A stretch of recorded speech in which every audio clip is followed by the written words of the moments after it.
me start by saying that I am philosophically opposed to abortion. Unfortunately, we do not live in a philosophical world.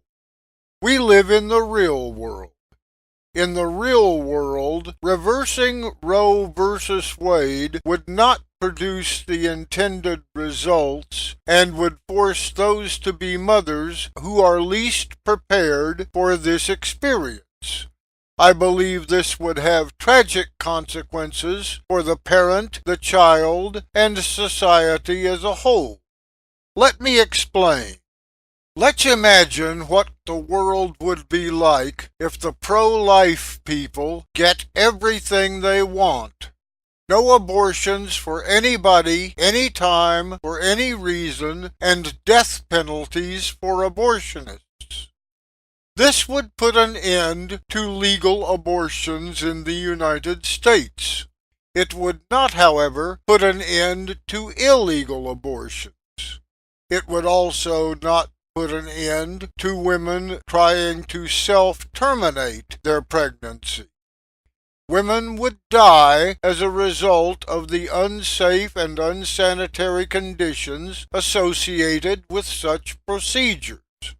I cannot understand how somebody can call himself pro-life when they advocate changes in the legal system which would result in the death of expectant mothers.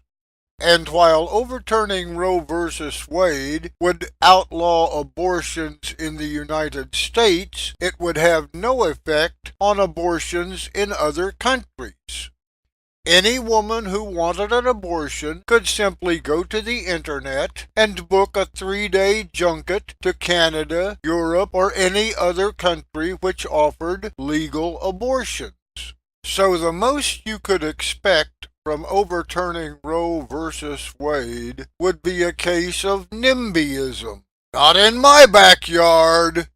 If a woman did not have the money to pay for such a trip, all she would have to do is sell drugs or her body until she raised sufficient funds. I do not see how turning pregnant women into drug dealers and prostitutes promotes family values. We should also wonder what kind of life the pro-life people are advocating. As you see here, almost half of all single parents are living in poverty. This often results in children being subjected to abuse, crime, malnutrition, and other problems. I am constantly amazed that the same people who advocate mandatory childbirth also advocate reducing or eliminating health care and child nutrition programs. I have a scoop for you. There is life after birth. If you are going to demand that women give birth even when they are physically, emotionally, and financially ill-equipped for parenthood, you should stop calling yourself pro-life and proudly proclaim that you are a member of STAMP, the Society to Advocate Mandatory Poverty. Earlier I showed you a chart showing that maternal deaths from abortion had fallen from over 50 maternal deaths per million pregnancies to 0. Anti-abortion groups like to equate abortion to murder. Looking at the graph, we can see that overturning Roe versus Wade would result in hundreds of murders annually. Do we really want to change the law to allow the murder of our wives, mothers, sisters, and daughters? Again, we are not talking about philosophy or morality. We are talking about reality. We should also consider the effects of overturning Roe versus Wade on our right to privacy. As you see here, current law requires medical providers to protect the privacy of medical records.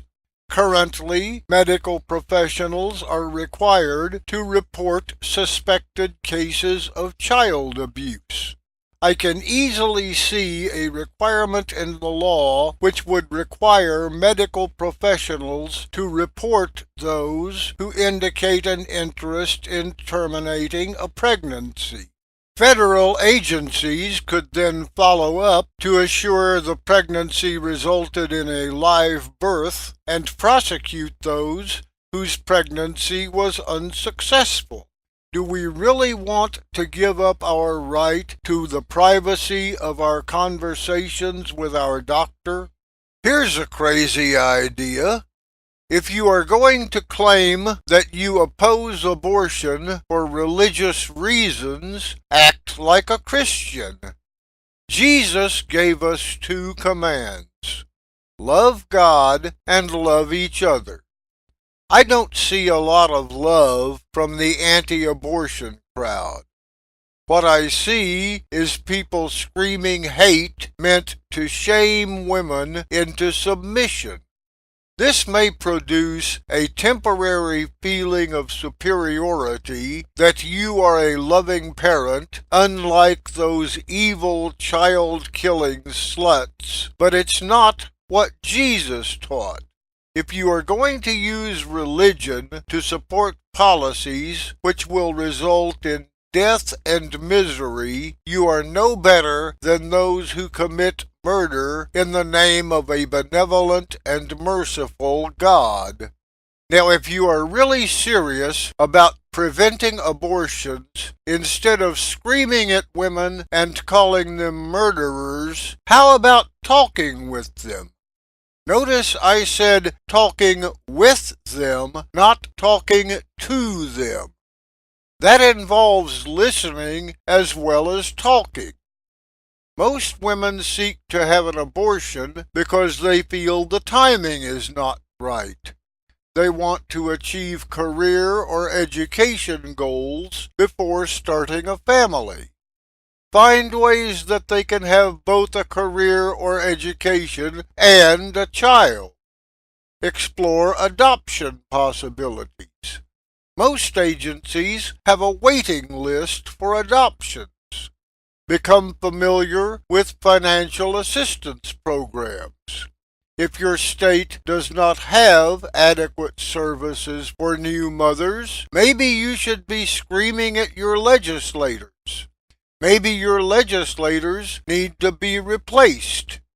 Develop programs which will allow the woman to have an education, a career, and a child. Many abortions occur because the woman views it as an either-or situation. Find ways for them to have both of the above. Become familiar with counseling and other assistance programs.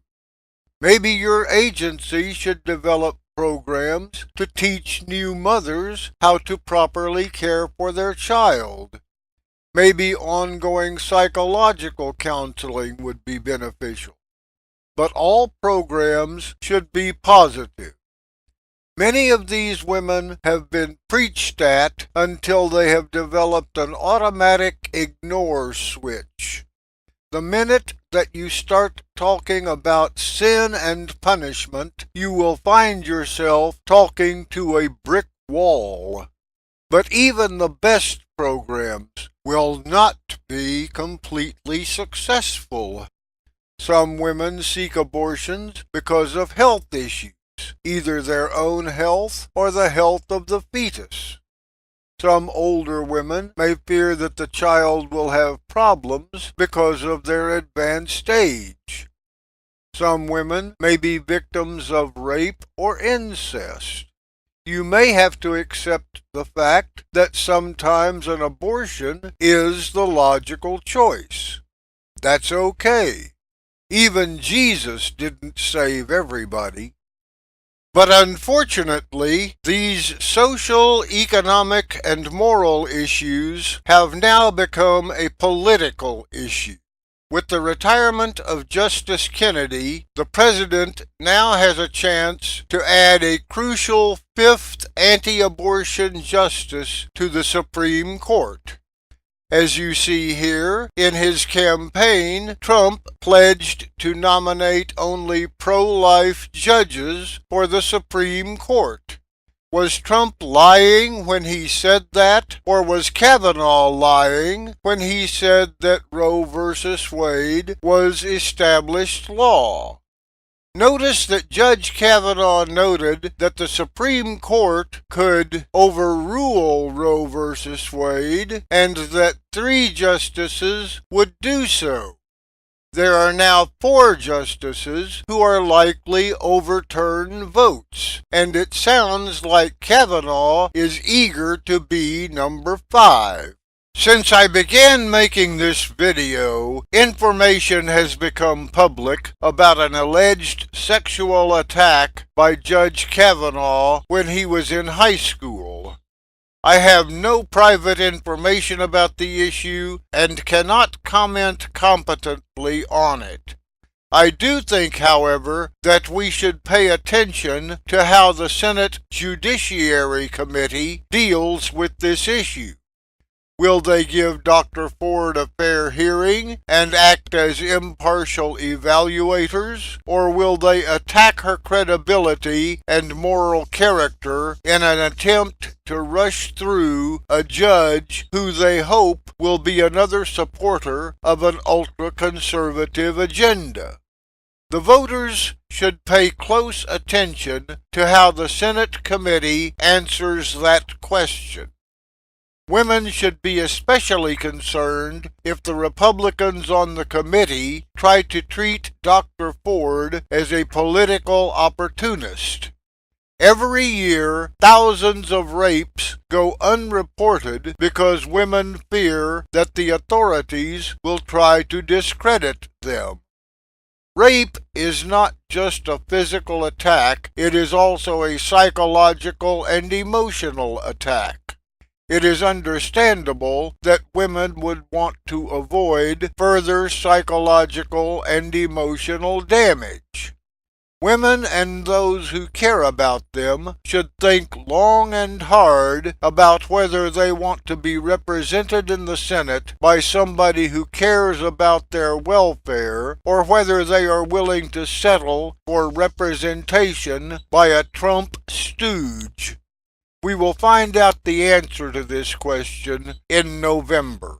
So the next time you hear legislators or political candidates talking about putting somebody on the bench who will put the lives of the women in your life at risk, ask them why the financial and political support of evangelical and ultra-conservative groups are more important than the lives of your loved ones. If they can't give you a good answer, maybe it's time for them to move on to their next career. Thank you for your time and attention.